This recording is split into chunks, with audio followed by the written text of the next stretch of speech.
দর্শক, জামাত এনসিপি জোটটা কি শেষ পর্যন্ত ভেঙে যেতে পারে?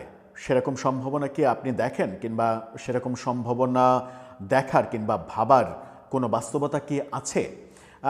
আমার ব্যক্তিগতভাবে মনে হয় না যে এই জোট ভাঙবে, কারণ আমার ব্যক্তিগতভাবে মনে হয় যে এই দুটো দল আদর্শগতভাবেই এক জায়গায় হয়েছে। এই দুটো দলের শীর্ষ নেতারা, বিশেষ করে এনসিপির শীর্ষ নেতারা, তারা আদর্শগতভাবেই জামাতপন্থী, এবং জামাতের সঙ্গে তারা আদর্শগত জোট না বললেও এটা মূলত আদর্শগত জোট। এবং তারা অনেকে বলেন যে ঘরের সন্তান ঘরে ফিরে গেছে, এরকম সমালোচনা করেন। আমি ওই রকমভাবে বলতে চাই না। তাদের মধ্যে যে একটা আদর্শিক মিল রয়েছে, সেই কারণেই যে এই জোট হয়েছে, এবং এই জোটের মেয়াদ যে এই বন্ধন যে খুব সহজে ভাঙবে না, এই সংসার যে খুব সহজে ভাঙবে না, এটা বলাই যায়। কিন্তু হঠাৎ করে শঙ্কা তৈরি হয়েছে এনসিপির আহ্বায়ক নাহিদ ইসলামের একটা কথাই, যে এই জোট ভেঙে যেতে পারে। শঙ্কাটা কিসে তৈরি হলো? শঙ্কাটা সাম্প্রতিক সময়ে জামাতের নারী ভিত্তিক, নারী বিষয়ে যে ইস্যুগুলো তৈরি হয়েছে, নারী বিষয়ে জামাতের যে মনোভাব, জামাতের যে বক্তব্য, নারী নেতৃত্ব নিয়ে জামাতের যে বক্তব্য, যে রাজনৈতিক অবস্থান, সেটা নিয়ে এনসিপির মধ্যে টানাপোড়েন শুরু হয়েছে। এবং সেটা নিয়ে এনসিপির মধ্যে টানাপোড়েন শুরু হওয়ার প্রেক্ষিতে এনসিপি বিতর্কিত হচ্ছে যে জামাতের সঙ্গে তারা যদি জোট করে, তাহলে তাদেরকে নিয়ে মানুষ যে নতুন রাজনৈতিক বন্দোবস্তের স্বপ্ন দেখেছিল, সেটা কোথায় যাবে। তারই পরিপ্রেক্ষিতে ভারতীয় গণমাধ্যম দ্য উইকের সঙ্গে সাক্ষাৎকারে নাহিদ ইসলাম বলেছেন, এই জোট ভেঙে যেতেও পারে। ব্যাপারটা কিন্তু বড় আশঙ্কার ব্যাপার, যখন নির্বাচনের আর মাত্র 1 সপ্তাহ বাকি। চলুন উইকের সঙ্গে সাক্ষাৎকারে তিনি কি বললেন সেটা একটু বিশ্লেষণ করে দেখি এই ভিডিওতে। থাকবেন পলিটিক্স টিভির নিয়মিত আয়োজনে।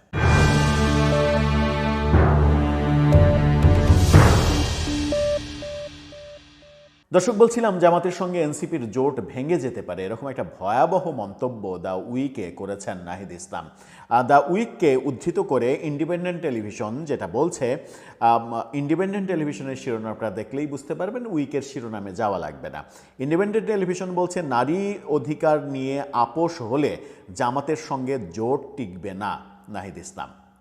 অর্থাৎ নারী অধিকার ও সংখ্যালঘুদের বিষয়ে আপোষ করা হলে জাতীয় নির্বাচন উপলক্ষে জামাত ইসলামের সঙ্গে গড়ে তোলা জোট টিকবে না, এমন মন্তব্য সরাসরি তিনি করেছেন। এই সংখ্যালঘু, নারী বিষয়ক, নারী অধিকার বিষয়ক এই ব্যাপারগুলোতে আপোষ করা যাবে না। জামাত যদি আপোষ করে, তাহলে এই জোট টিকবে না। দ্য উইকে দেওয়া সাক্ষাৎকারে এই কথা বলেছেন। সম্প্রতি ওই সাক্ষাৎকার প্রকাশিত হয়েছে। নাহিদ ইসলামকে প্রশ্ন করা হয়েছে, উইকের সমালোচনা করা হয়েছে, জামাত চরম ডানপন্থী আদর্শের প্রতিনিধিত্ব করে, সংখ্যালঘুদের নিয়ে উদ্বেগের সমাধান আপনি কিভাবে করবেন, সেই জামাতের সঙ্গে জোট করে আপনি এর সমাধান কিভাবে করবেন। নাহিদ ইসলাম বলেছেন, জোটটি এখনও একটি সুনির্দিষ্ট পর্যায়ে পৌঁছায়নি। অর্থাৎ এই জোট নাকি সুনির্দিষ্ট পর্যায়েই পৌঁছায়নি। তিনি বলছেন, নির্বাচনী সহযোগিতা এবং নির্বাচন পরবর্তী সরকার গঠন নিয়ে আলোচনা চলছে। এখনও তাদের মধ্যে নাকি আলোচনাই চলছে। প্রয়োজনে এটি ইস্তেহারে প্রতিফলিত হবে। বর্তমানে আমাদের পৃথক ইস্তেহার রয়েছে, তাদেরও পৃথক ইস্তেহার রয়েছে, জামাতও আজকে পৃথক ইস্তেহার ঘোষণা করেছে। সেখানে একটা মিল আমরা দেখেছি, সেটা হচ্ছে দুই দলই তরুণদের সামরিক প্রশিক্ষণ দেবে। তার মানে হচ্ছে যে বাংলাদেশ জাতিকে একটা যুদ্ধবাদ জাতি হিসেবে তৈরি করার দুই দলেরই খায়েশ রয়েছে। এই খায়েশটা অবশ্য তৈরি হয়েছে জামাতের সম্ভবত আসিফ মাহমুদ সজীব ভুঁইয়ার মাথা থেকে, মস্তিষ্ক প্রসূত ব্যাপারটা জামাতও ওন করেছে।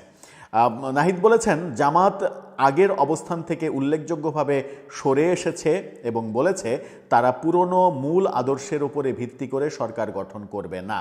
অর্থাৎ জামাত নিজেদেরকে পরিবর্তন করেছে, এটা নাহিদ বিশ্বাস করেন। তারা অন্তর্ভুক্তি এবং এমনকি একটি জাতীয় সরকার সম্পর্কেও কথা বলছে। তবে যদি আমাদের মূল অবস্থান, বিশেষ করে নারী ও সংখ্যালঘুদের বিষয়ে আপোষ করা হয়, তাহলে জোটটি টিকবে না। অর্থাৎ নারী ব্যাপারে, সংখ্যালঘু ব্যাপারে জামাতের অবস্থান যদি এনসিপির বিপরীতে হয়, তাহলে এই জোট টিকবে না।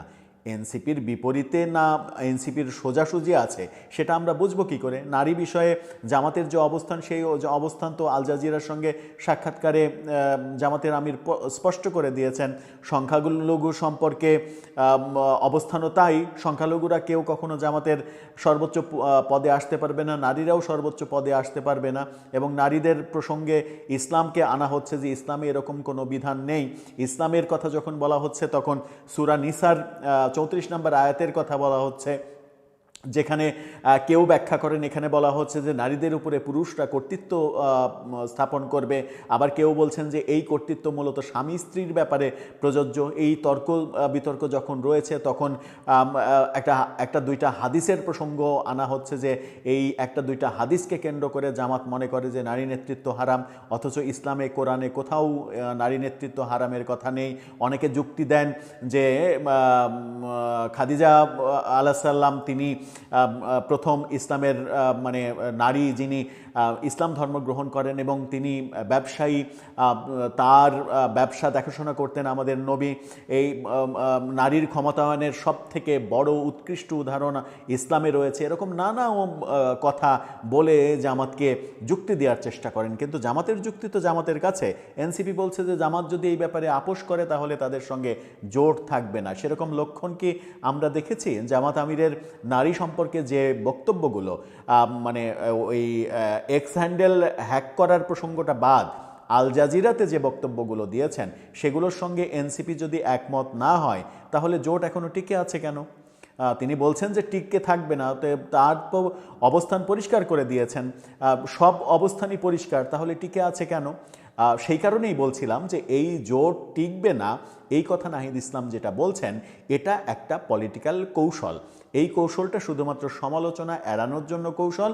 এই সমালোচনা এড়ায়ে মূলত মানে কিছু একটা লুকানো ছাপানোর ব্যাপার সামনে আনার একটা প্রক্রিয়া তার কথার মধ্য দিয়ে বের হয়ে আসে বলেই ব্যক্তিগতভাবে আমার কাছে মনে হয়। তিনি বলেছেন জামাত জানিয়েছে তারা উদার নীতির মধ্যে থাকবে। যদি একটি জোট সরকার গঠিত হয় তবে তারা রাষ্ট্রকে ধর্মতান্ত্রিক রাষ্ট্রের দিকে নিয়ে যাবে না।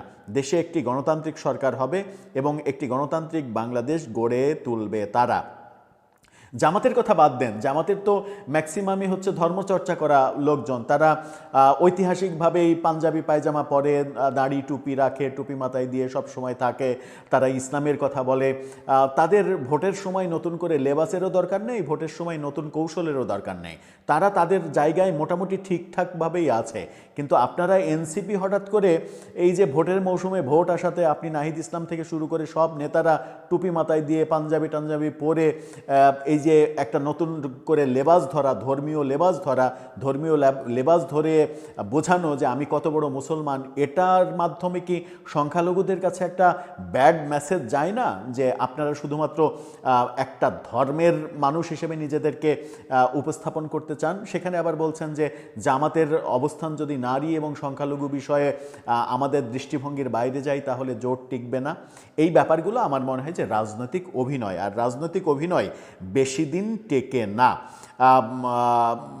খুবই ইন্টারেস্টিং একটা কথা বলেছেন তিনি যে 30টা আসনে নির্বাচন করছেন। সেখানে তাকে প্রশ্ন করা হয়েছিল যে কতগুলো আসনে তিনি জিতবেন কিংবা জেতার সম্ভাবনা রয়েছে। তিনি বলছেন যে আমরা নতুন দল, আমাদের রাজনীতি করার কোনো অভিজ্ঞতা নেই, নির্বাচন করার অভিজ্ঞতা নেই, সুতরাং আমরা নিশ্চয়তা দিতে পারছি না যে কতগুলো আসনে জিতব। তবে আমাদের প্রত্যাশা আমরা এবং আমাদের জোট একটা ভালো রেজাল্ট করব। এবং সবথেকে মজার কথা, অনেক বড় সাক্ষাৎকার, সব কথা আলোচনা করে সময় নষ্ট করতে চায় না।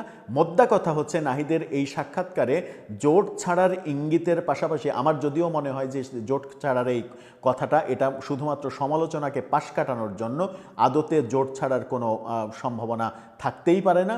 তবে একটা কথা তার ইয়েতে মনে হয়েছে যে তার কথাতে আত্মবিশ্বাসের অভাব মনে হয়েছে তাদের জোটের আগামী নির্বাচনে ফলাফল কেন্দ্রিক। তিনি বলেছেন যে তারা আশা করছেন যে ভালো ফলাফল করবেন, কিন্তু তিনি বলেননি যে তিনি আশা করছেন যে তারাই জিতবেন, জিতে রাষ্ট্র ক্ষমতায় যাবেন এবং সরকার গঠন করবেন।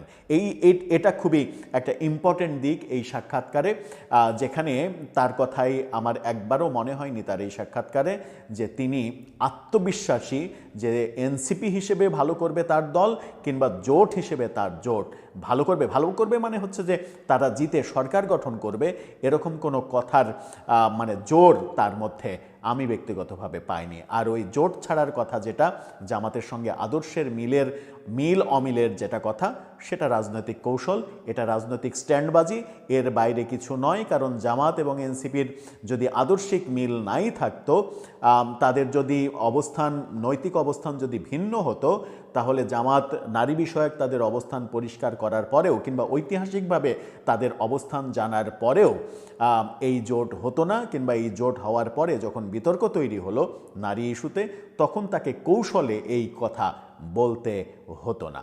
দর্শক, আপনার ভাবনা কি? আলাদা হলে কিংবা মিলে গেলে জানিয়ে লিখতে পারেন আমাদের কমেন্ট বক্সে।